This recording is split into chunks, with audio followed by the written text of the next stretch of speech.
Okay mga girls, okay na ba kayo dyan? Yang yung mga sayang na sayang. Oh, tentar nyo naman. Oh yeah. Ay, Ranjep! Oh, wait lang. Hi! Mahal, ready ka na ba? Kasi ako ready na!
I'll go to the ends of the earth, with you, you.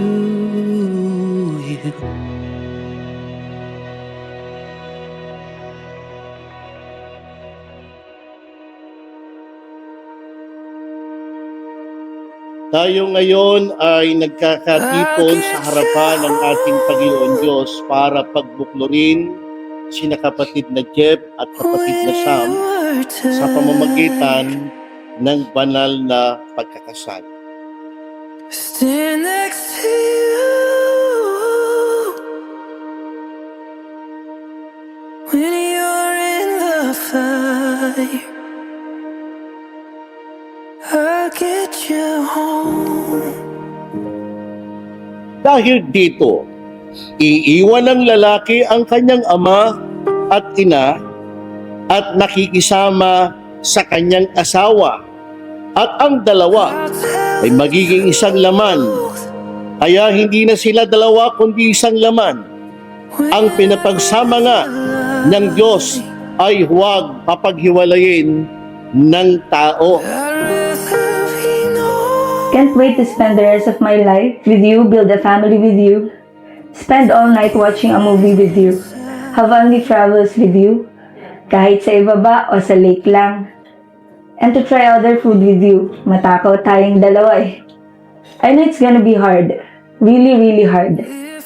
But as long as we're together, I know we will make it. I love you always and always, Mama. Sa pangako, mahal, di ba, ayaw mo nang nangangako. Di ba? Pero sa akin, hindi na ako mangangako. Pero tutuparin ko na lang lahat. Lahat-lahat ng makakaya ko. Magiging mabuting akong asawa at ama ng magiging anak natin, syempre. So, papasayain kita. At kahit magtuyo ka, lalagyan ko na lang ng suka para gumanda ang timpla. So, mahal na mahal kita, mahal. Asawa ko, I love you so much. We made it. Yung matagal nating gustong gawin, yung matagal natin pinaplano, andito na tayo.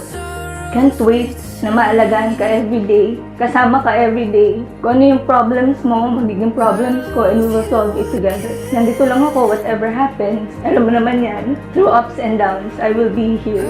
Mahal kita palagi. Always and always, Baba.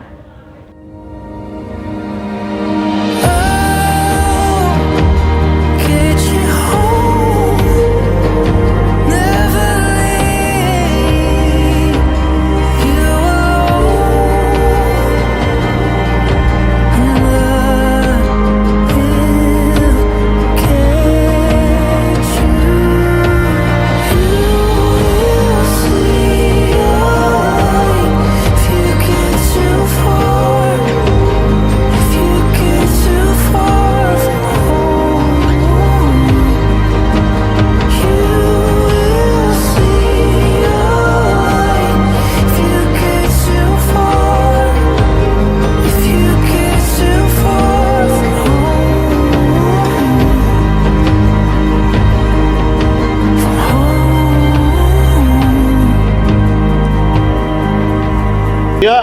Yan ay maging tatak ng inyong pinagbuklod na kapalaran at ng inyong pagkakasundo, pagsusuyuan, pagmamahalan at katapatan na sa pamamagitan nito mula ngayon ay natatalian kayo hanggang sa kayo ay papaghiwalayin ng kamatayan.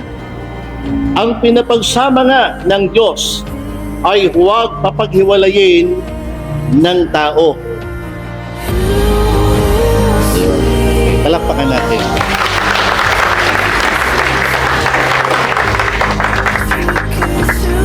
At yayamang tinupad ninyo ang matapat na pagkakasundo ako sa pamamagitan ng aking karapatan bilang ministro ng Ebanghelyo ay ipinahayag ko na kayo ay tunay na mag-asawa ayon sa mga utos ng Diyos at ng mga batas ng ating bansa. Ang pinapagsama nga ng Diyos ay huwag papaghiwalayin ng tao.